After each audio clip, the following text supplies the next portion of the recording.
আচ্ছা, মানুষ এত ভালো হয় কেমনে? এখনও এত ভালো মানুষ আছে? রিসেন্টলি আমি একটা হলুদের ব্রাইডাল মেকওভার করার জন্য চলে গিয়েছিলাম একটা রিসোর্টে, আমি আর আমার বোন মিলে।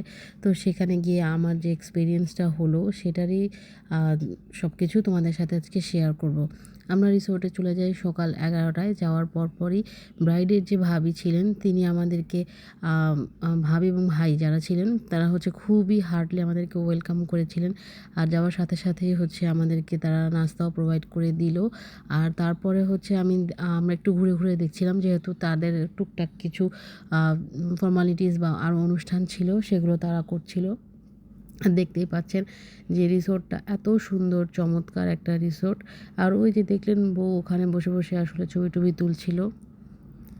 সেদিন মাশাআল্লাহ আকাশটার রংটাও এত সুন্দর নীল ছিল। আর প্লেসটা দেখেই মানে মন ভরে যাওয়ার মতো একটা জায়গা। আমি আর আমার বোন অনেক বেশি এনজয় করছিলাম। তো এটা হচ্ছে তাদের হালকা একটা হলুদের উপটানের যে সেরিমনি সেটা হচ্ছিল। এটা হচ্ছে আমি আর আমার বোন। তো তারপরে হচ্ছে আমরা আমাদের মেকওভারটা স্টার্ট করে দিয়েছিলাম। যেটা বলা হয়নি সেটা হচ্ছে এই বাসার প্রত্যেকে এত বেশি ভালো ছিল এবং আমাদেরকে এত বেশি হার্টলি ওয়েলকাম করেছিল। আমি অনেক বাসায় যাই, অনেক মানুষ সাজাইছি, কিন্তু এরকম আমি আসলে কাউকে দেখি নাই। আমি মানে অবাক হয়ে গেলাম। মানে মনে হয় যেন আমি তাদেরই পরিবারের একজন।